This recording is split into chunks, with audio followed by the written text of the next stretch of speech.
Quantum computing is coming for blockchains. The ability to effectively recover from public keys a private key is a unique capability that quantum computers can enable. Now, it's really hard to predict on the timeline, right? We've, for the past 10 years, always been saying it's 5 years away. At the same time, we see that AI is accelerating science across the board.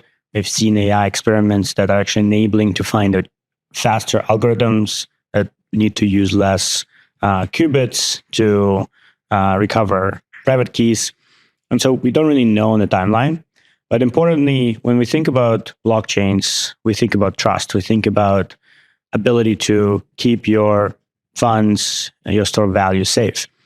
And we want to enable as much time as possible for people to transition, as much time as possible for custodians and wallets, for tools and developers, for agents, for all of them to transition to new cryptography that is post-quantum secure.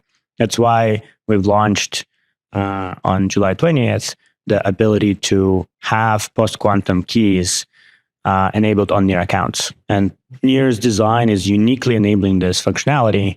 We've designed it to really easily slot in new cryptography.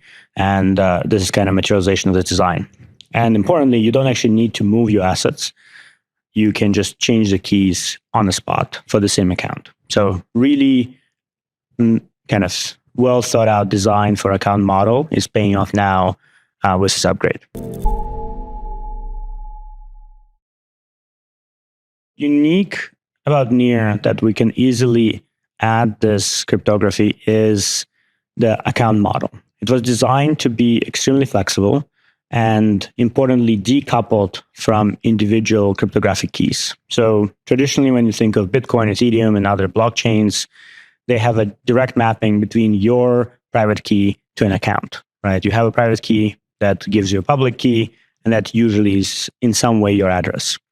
Now, that is extremely limited, including just for security reasons, right? That means you need to keep sending around your private key or your seed phrase between different devices and between different people to enable access to the same account. And so the difference in design for NEAR is to make sure that you don't really have this mapping. Instead, you have the account as an object, like you own the account, and then you can have as many keys and different cryptography as you want. And so, for example, we already supported 2 different cryptographic curves, and with this addition, we now support post-quantum cryptography as well. And so this means you can have effectively different keys and with different permissions accessing this account, and you can delete, add new keys, and effectively rotate them all in spot without needing to move all your assets or do any kind of other invasive action.